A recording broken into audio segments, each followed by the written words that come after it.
오늘 주신 하나님의 말씀은 이사야 24장 14절에서 23절까지 말씀입니다.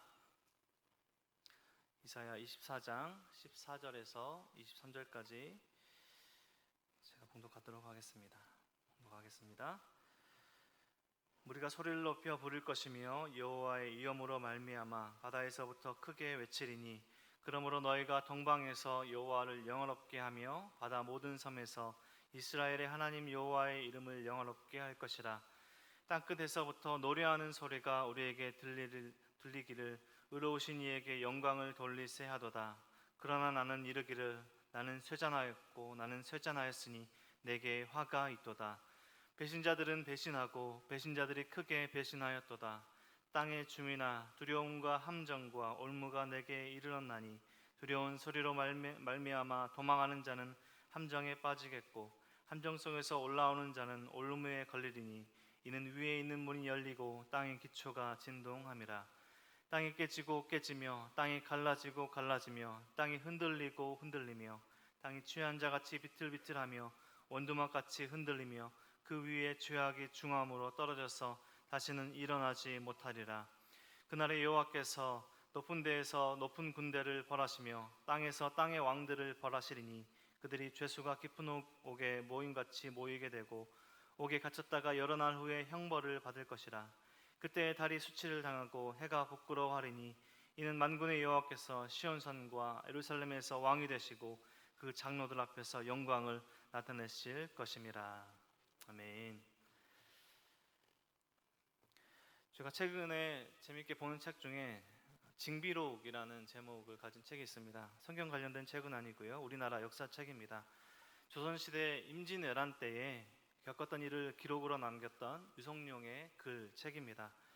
선조 25년이었고 우리나라 1592년에 임진년 때 우리나라는 남겨진 글로만 보아도 참 너무나 참혹하고 어려운 시절이었습니다.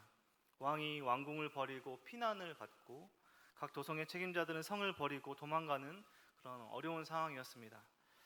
일반 백성들은 부산에 도착해서 파죽지세로 서울로 향해 올라가는 3군으로 편성된 일본군에 참혹하게 또 사륙당하고 일본군뿐만 아니라 명나라 우리를 도와준다고 왔던 명나라 군에게도 무참히 사륙당하고 또 포로로 끌려가는 오히려 그 상황 가운데 적군이 된 사람들도 있었다고 합니다. 많은 사람들이 포로로 끌려가고 나라는 황폐해져 갔습니다. 나라가 다른 것을 돌보지 못해서 이 땅도 황폐해져 갔습니다. 나라가 원래 정상적인 나라였다면 정치, 외교, 국방 이 상황들이 정상적이었다면 부산에 적군이 도착해서 서울로 그렇게 단번에 진격하지 못했을 것입니다.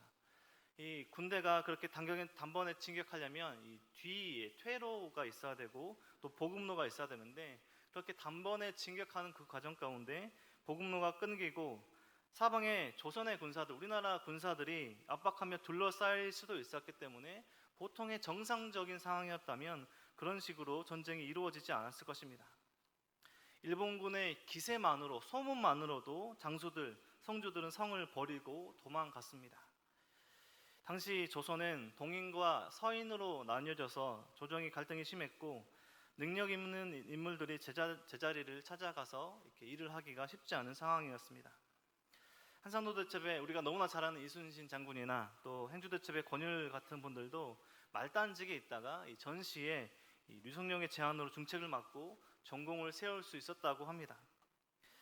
징비록이 기록되었던 참혹되었던 당시에 임진년 때의 현재를 잘 기억하고 준비했다면 그 후에 우리가 일본의 나라를 빼앗기고 찬탈을 당하는 일은 없을 수도 있었겠지만 잘 알고 있다시피 1910년부터 1945년까지 35년간 우리는 일제강점기의 시대를 보내게 됩니다. 그 일제강점기가 한창이던 1919년 3월 3일절 때 만세사건이 있었죠. 그 해에 만세사건이 있는데 많은 사람들이 희생을 당했습니다. 우리도 가까운 제 앞리에 그 희생의 흔적을 가지고 있습니다. 1919년 우리 한국 사람들에게, 우리나라 사람들에게 결국엔 광복의 날을 맞이하게 될 테니 독립을 위해서 조금만 더 견디고 잘 싸워달라. 누군가 그 시대에 이 말을 했다면 대부분의 우리나라 사람들에게 그 말이 어떻게 들렸을까요? 당시에 당장 그 독립이 이루어지지는 않았고 탄압과 일본의 그 어려움을 가하는 그 어려움은 더욱더 커져만 가는데, 당시의 사람들에게 광복의 날, 독립의 날이 반드시 올 것이다, 이 말은 허무맹랑한 일이었을 것이고 절대 이루어지지 않을 일로 여겨졌을 것입니다. 그런데 결국 어떻게 되었습니까? 1945년 8월 15일에 우리나라는 일본으로부터 독립을 하게 됩니다. 독립을 위해서 많은 사람들이 순국했고 헌신했는데 그 희생이 오히려 인정받고 칭송받는 날로 바뀌게 되는 날이 결국에는 왔습니다.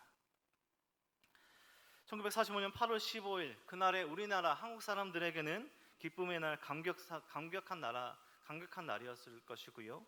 반면에 일본에게 나라가 망한 날이고 패배의 날이었습니다. 우리나라에 있었던 일본을 두둔하고 또 일본 사람들은 두려운 날이었을 것입니다. 우리가 오늘 이사야 24장의 남은 부분을 읽었습니다. 어제 1절부터 13절까지 읽었고 우리 오늘 14절부터 23절까지 우리가 본문을 읽었습니다. 어제 이어서 온 땅을 향한 하나님의 심판의 날을 보고 있는 이사야의 기록입니다. 23장까지 이스라엘의 열국, 이스라엘의 주변 나라들에 대한 심판이 이어졌고, 어제 말씀드렸듯이 24장에서 27장까지 온 땅에 대한 심판의 날이 선포되고 있습니다. 오늘은 두 무리를 보는 이사야의, 지금 환상 가운데 보는 이사야의 기록입니다. 하나님의 심판의 날 두 무리가 있게 되는데요, 첫 번째 무리는 하나님을 찬양하는 무리입니다. 두 번째 무리는 하나님을 그 심판 가운데 두려워하는 소리를 내는 무리입니다. 온 땅과 하늘에 내리는 하나님의 심판의 날, 13절 말씀처럼 감람나무를 흔들고 났을 때 포도 수확이 다 끝나고 일부 남는 것을 거두는 것처럼 일부 남은 백성들, 하나님의 백성들이 그 마음 가운데 그 하나님을 찬양하는 백성들의 그 무리들의 반응과 불의와 죄악으로 사는, 땅을 섬기며 사는 사람들의 극명한 대조되는 그런 반응으로 나뉘는 오늘의 본문입니다. 14절 말씀이 이렇게 시작했습니다. 무리가 소리를 높여 부를 것이며 여호와의 이염으로 말미암아 바다에서부터 크게 외치리니, 그러므로 너희가 동방에서부터 여호와를 영화롭게 하며 바다의 모든 섬에서 이스라엘 하나님 여호와의 이름을 영화롭게 할 것이라. 땅끝에서부터 노래하는 소리가 우리에게 들리기를 의로우신 이에게 영광을 돌리세 하도다. 심판의 날 하나님을 찬양하는 소리가 땅의 사방에서 환호하는 소리가 여기저기에서 들리게 됩니다. 흩어져 있는 남은 자들의 하나님을 찬양하는 소리입니다. 온 땅에 흩어져 사는 이스라엘 백성들, 하나님의 백성들이 하나님의 위엄과 영광과 승리를 찬양하는 소리가 지금 이사야가 서 있는 예루살렘에까지 도달할 만큼 큰 소리가 하나님을 찬양하는 무리의 소리가 들려지게 되고 있습니다.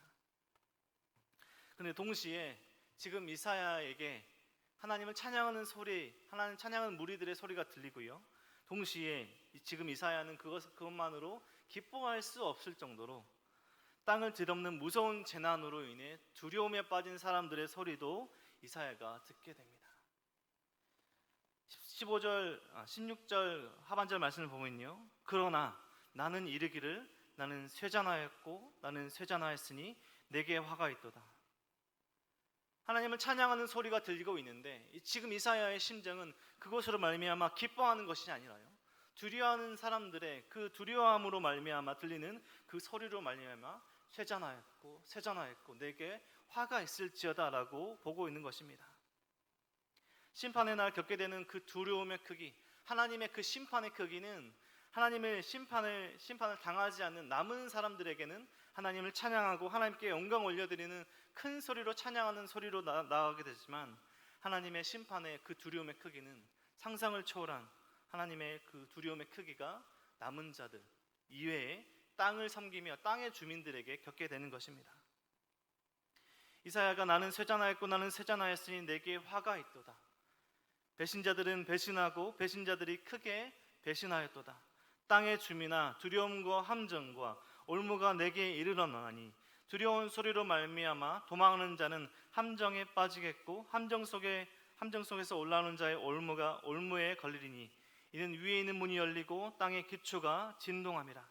땅이 깨지고 깨지며 땅이 갈라지고 갈라지며 땅이 흔들리고 흔들리며 땅이 취한 것 같이 비틀비틀하며 원두막 같이 흔들리며 그 위에 죄악이 중함으로 떨어져서 다시는 일어나지 못하리라.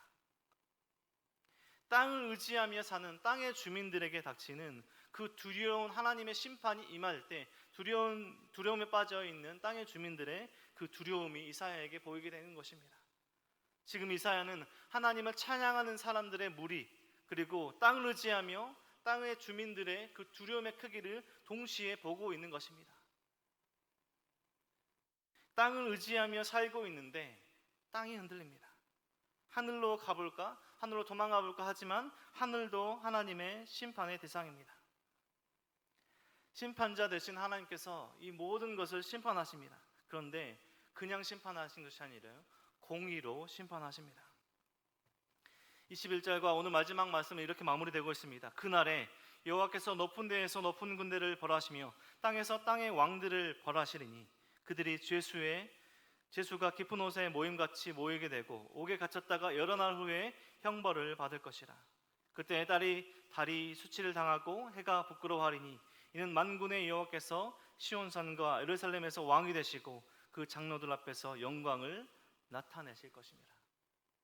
하나님께서 영광을 드러내실 때, 하나님께서 영광을 나타내실 때 달과 해가 필요하지 않는 상태입니다.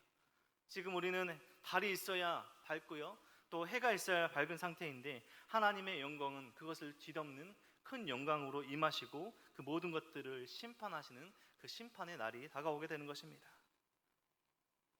그날에, 그리고 남은 자들, 그리고 오늘 말씀에 하나님을 찬양하는 무리와 땅의 주민들의 그 두려움에 크게 바라는 두려움을 당하고 있는 그 무리, 예수님께서 마지막 때를 말씀하시며 세상의 끝날에 대해서 말씀하시며 복음서에서 말씀하신 것을 우리 성도님들 잘 아실 것입니다. 곳곳에 큰 지진과 기근과 전염병이 있겠고 또 무서운 일과 하늘로부터 큰 징조들이 있을 것이다. 그때에 사람들이 너희를 환난에 넘겨주겠으며 너희를 죽이리니 너희가 내 이름 때문에 모든 민족에게 미움을 받으리라. 그때 많은 사람들이 실족하게 되어 서로 잡아주고 서로 미워하겠으며 거짓 선지자가 많이 일어나 많은 사람을 미혹할 것이고 불법이 성함으로 많은 사랑이 식어지리라. 마지막 때에 일어난 일이 있을 것이고요. 그러나 예수님께서 이 한마디를 더하십니다. 그러나 끝까지 견디는 자는 구원을 얻으리라. 이사야에서 말씀하고 있는 하나님을 찬양하는 무리들은 끝까지 견디는 남은 자들이었습니다. 그리고 그 가운데 하나님의 심판을 받게 되는 다른 무리가 있게 되는 것이죠. 오늘 말씀을 정리하며 우리는 우리 삶에 찾아오는 고난과 어려움과 또는 회피하고자 하는 마음으로 하나님의 말씀을, 복음을 가까이 하지 않을 때가 있습니다. 하나님의 말씀을 멀리 두고 하나님을 멀리 두고 살고 싶어 할 때가 있게 됩니다. 하지만 성경은, 이사야는, 또 예수님은 우리에게 분명히 전하고 있습니다. 하나님의 심판은 반드시 있을 것이다. 그러나 끝까지 견디는 자는 구원을 얻으리라. 우리는 하나님이 없다, 심판이 없다라고 말하는 인생이 아니라 우리가 이 땅에 두 발을 딛고 살아가고 있지만 하나님은 확실히 살아계시며 여전히 통치하시며 온 우주의 만물의 주인을 되시는 믿으며 하나님 없이 세우는 우리의 인생, 우리의 가정, 우리의 공동체가 아니라 우리는 하나님을 믿는 굳건한 그 믿음 위에 우리의 인생의 모든 것과 삶과 가정과 공동체를 세워나가야 합니다. 하나님 없이 이 땅에서 성공하는 것, 하나님 없이 이 땅에서 잘 먹고 잘 사는 것은 멸망의 길 위에 잠깐 그 형통함을 누리며 사는 것입니다. 하나님을 찬양하는 소리를 내는 그 무리에 속하시겠습니까? 땅의 두려움의 심판으로 받는 그 두려움의 소리를 내는 그 무리에 속하시겠습니까?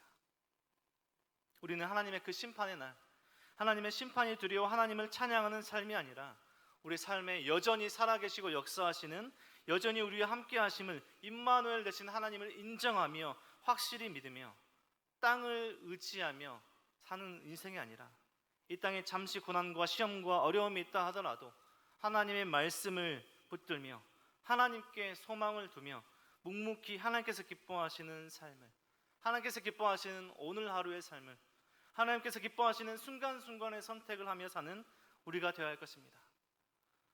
하나님께 소망을 두며, 하늘 소망을 두며 오늘 하루를 살아갈 때 하나님께서 기뻐하시는, 하나님의 말씀 안에 거하시는 그 순간순간 선택 안에 하나님께서 기뻐하시는 선택과 말과 행동으로 하나님께서 주신 그 말씀을 삶으로 증거하고 드러내는 삶을 살아가시는 이 새벽에 하나님께 예배하는 우리 모두가 되길 주님의 이름으로 축원드립니다.